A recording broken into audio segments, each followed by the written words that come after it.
Okay guys, welcome back to the STPL. My name is Kix, joining me is Rapid, and here we are in the fourth game of iRk versus DM. Yeah, I don't think this is going to be a. I didn't know what to expect from this series, right? Is it going to be close? Yeah. Is it going to be one-sided? Because both of these teams have had like pretty successful moments in STPL. I only really started watching STPL in the middle of season 1, so I don't round so I don't totally know their history.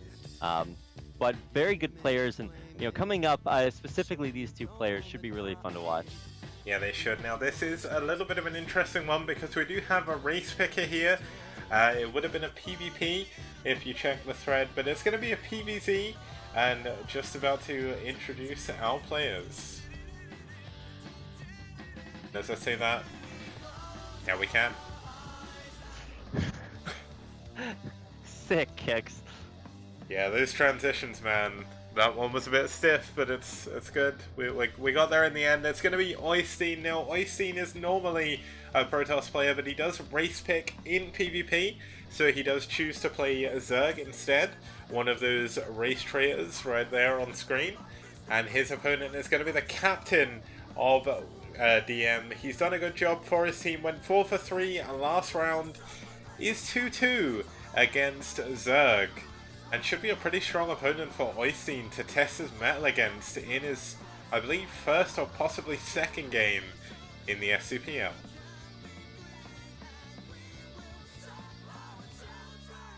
And that's going to be decided on Athena 2. Now, Athena 2, a Jungle World tile set from the 2008 Club Day MSL. I mean, if you've been watching the recent ASL, I would say Sylphid is pretty heavily influenced by Athena. Like, Athena was a very popular map back in the day, but you've got those weird kind of mini high ground third bases that you can take, which are mineral only. We also have a quick third and fourth gas you can take as well. So lots of options. PvZ certainly interesting on this map. We've actually had 2 so far. This is going to be our third one for round 3, or the show matches at least. And we've seen Zerg with a little bit of an advantage. Now, I mean, as you can see from the map, the natural is pretty wide open, so kind of hard to take your expansion super quickly. Yeah, the expands are a little bit difficult. Third, mostly, but yeah, I don't actually know too much about this map, other than that it is similar to Sylphid, so it's not a map that I've played on before, so I will be learning along with everyone. You will. So let's head on over to the game, and let's get started with Oystein versus DM White.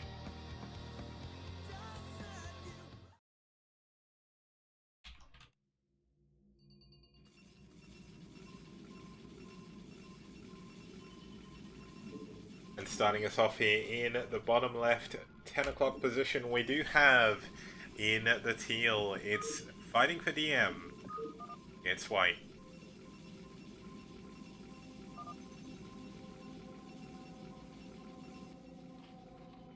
Oh, his opponent in the...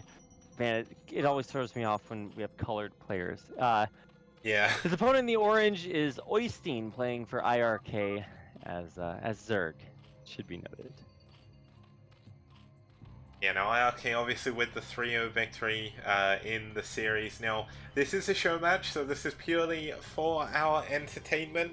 So the stats don't carry over to, apart from the map stats, don't carry over on the players at least into round 3. But we're going to see iRk and DM are in the same group actually. They're in Group B this time. So we're going to see them play again.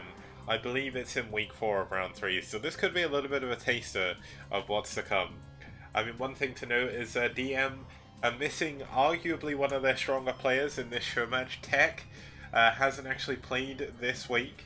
Now, Tech had a little bit of a mare in round 2, but round 1 he was one of the strongest players in the STPL. So hopefully he'll be able to put in a little bit more of a showing in round 3. Yeah, I hope so. Tech is always super fun to watch. And yeah, you're right, he is one of their better players, so... Kind of sad to not see him here. Let's keep an eye on the builds. Looks like we did have a 12 pool come down for Oystein, and on the other side for a Protoss player, we are just going to go for a Forge Fast Expand. Yeah, no, I mean, I did say it was kind of hard to wall. It's not impossible, and it looks like White is going to try and do it. You can build the gateway, of course, on top of the forge. We've seen a pylon be placed up there in one of the previous EVPs, and I mean, in one of them, it could have very nearly been one sort of 1-1 in the match stats, but we saw one of the Protoss players being a little bit too greedy with cannons, and the walling really messed him up. But hopefully, White's a little bit more experienced and they're gonna know what to do. I know that White practices a lot of the maps that he plays beforehand, so that should be pretty good to see as well. Yep, I concur. So keep an eye on what we want to have. Ugh.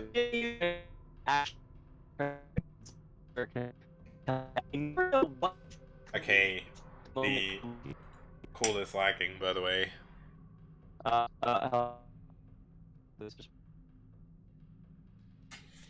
Okay, well, just while we sort the call out in the background, we're going to have Oystein taking that third hatchery. He is going to get gas first, so I mean, we could see something a little bit funky, like a 3-hatch Hydra. If he does want to end this quickly, of course, White is going to be able to go and scout this, I believe. He's going to go check the gas base first, which are going to be important for him to see that coming in. Okay, how are we doing, Kix? Still a little bit laggy. Let me remake the call. That might be a good idea.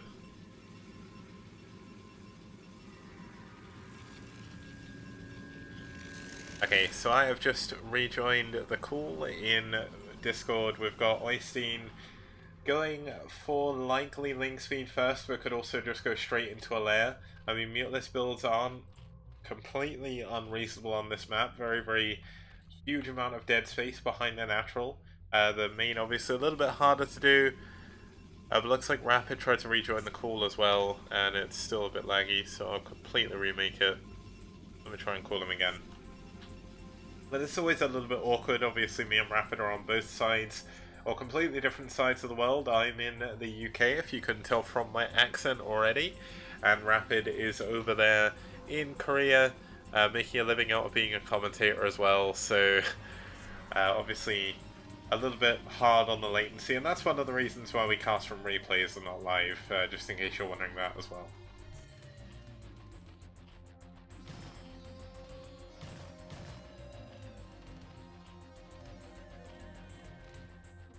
Now, just to go back to the game, we see the Oystein just scouting around, making sure there's no proxies behind his bases or anything crazy like that, chasing away that probe. No second gas just yet, so I don't think it's going to be for Mutalisks. Very likely going to be a Hydralisks coming up soon, possibly some very quick...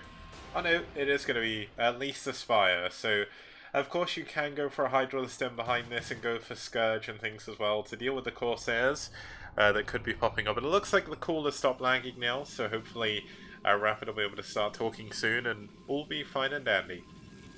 Theoretically, we still have basically turn rate 8, you know, high latency here, but yeah, it's about 260 ms for our call.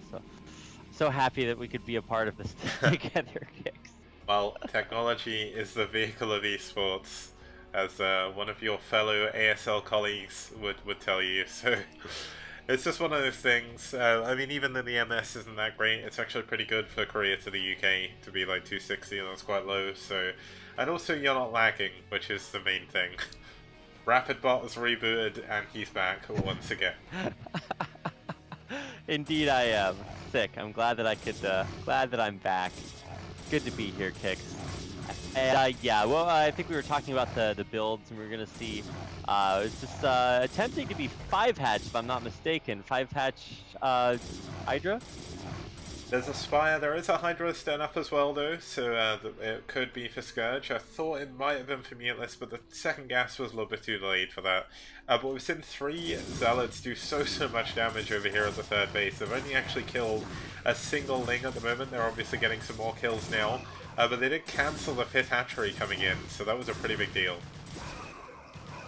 Yeah, the cancel on that really does throw up the build. Obviously, for Zerg, you have specific breakpoints for production, for different builds that you want to go for. And so that's a big win, but taking out any number of zealots is always kind of makes you feel good as a Zerg player because you don't have to worry about them running by and killing all your stuff. Yeah.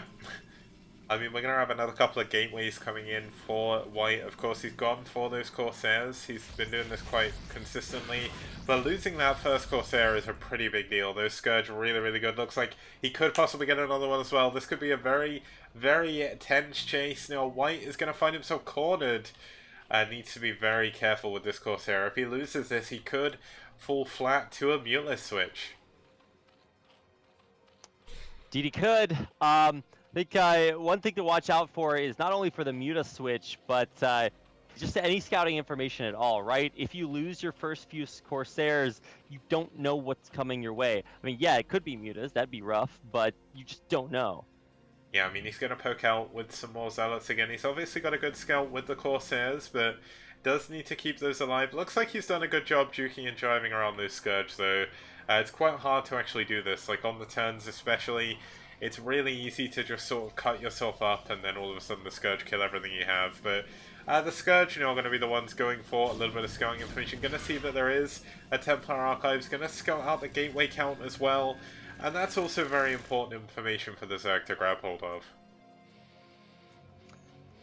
It is indeed. So yeah, right now Zerg has basically all the information he wants. The downside is he actually doesn't know about these Zealots coming out, so that's a little weird. So they're gonna hit right on top of Hydras, but I mean it's good sunken, good Sim City. This shouldn't be super difficult to hold, but I mean it's still a lot of Hydras. They're +1 speed lots, so yeah, and White kind of knows it's time to reposition. He's heading over here towards what is a very vulnerable third. Yeah. And this sunken's already hurt from earlier. Yeah, why isn't Oystein moving his Hydras over? Is he just like sacking the space? He's not actually got that many. I mean, White did a great job of actually. Oh my god, there's 2 DTs with this as well. This is absolutely insane damage coming in.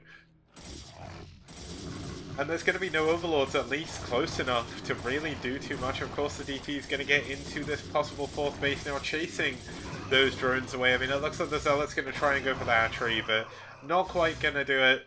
But are these DTs going to get this hatchery? That is the question. It looks like they're not. I mean, they could if maybe they turned around and microed, but yeah, you're right. Realistically, their lifespan is pretty short. Yeah, I mean, they're going to go down now. But I mean, that is still a decent chunk of damage that White did do. Of course, he did throw away his early units, meaning he's actually got very little back at home, but he did trade decently with the Hydras early on, so the Hydra number isn't to an obscene amount where he just gets completely run over. And it looks like he's not done with the aggression yet. He's got at least 1 Storm, nearly 2 on his High Templar, and he's going to push out again. But the Scourge going to see this. Should be noted that we did miss the Lings running into the natural and trying to bust through, but it was not successful. Did kill the cannons though, so all these Hydras are going to be super effective. Yeah, I mean, this could be a little bit of a mistake by White. I mean, I didn't think he did see any of the units. And here we go, the big Hydros bus going into the main. I mean, the High Templar are going to be too far away to turn around now. This is going to be an all-in counter here by White. He's sending every unit he has, trying to send out the few Zealots he's got as well. But I think Oystein may have done it. He's broken through the front line, and he is going to break through the natural as well. And I mean, you can kill these hatcheries. Well, what are you going to do about the natural? What are you going to do about the main? There's absolutely no way you're going to be able to kill all the buildings before the Zerg kills you. But there is 3 High Templar in the main. Is he going to try and do a last-minute stand? It looks like he's going to try. It's going to be difficult, but he does have nearly 4 Storms with this main army. And I mean, he's going to try and rely on just these sort of Storms in his main to hold on. He's got a single cannon back here as well. And he's going for goon range. Oh, he needs to be careful. The High Templar are actually getting really far forward. Gonna lose them to Hydralisk snipes, I think. Wow, he's actually trading pretty efficiently in his main. And here we go. Looks like he tried to push in. Oh, his multitasking a little bit too taxed even. He's not got his High Templar into Storm. And it looks like Oystein has done it. Yeah, Oystein did, or White did get 1 storm off. But yeah, he's gonna lose everything. GG, White taps out. Oystein, the damage does it. Nice kind of willingness to base trade. Kind of knew this was gonna come out on top after the Lings killed the cannons earlier. So yeah, that was a really good win. It was. Now, that actually, of course, does give iRk the 4-0 victory in the series. But, I mean, DM, they had some pretty good games. Of course, iRk, a very strong team, one of the strongest in the STPL. A second place finisher from round 1 as well. Oh yeah, I actually forgot that they did so well in round 1. But yeah, they had a really good season. Yeah, they did. And I mean, round 3, of course, is going to be a clean slate for all of our teams. So it's possible that we're going to see more upsets, more sort of breakout teams as well. We've got 3 new teams in VT, MSJ, and BWL. So they're going to be looking to put their mark on the SCPL. Just to do a quick breakdown of how those games went. We saw, obviously, a 4-0 victory. But it was a pretty cool series nonetheless. The Walt taking on H1B on Katrina. Oyaji taking down Yaj on Shin Peaks of Baekdu.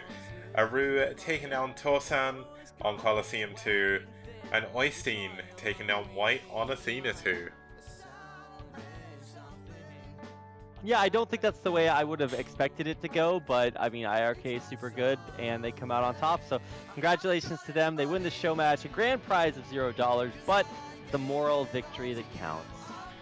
Yeah, and just to quickly, as this is the final show match before round 3 starting next week, just to quickly go through the games that we will see. We're going to have White Clan versus Bull and Net Wars versus BWL on Monday.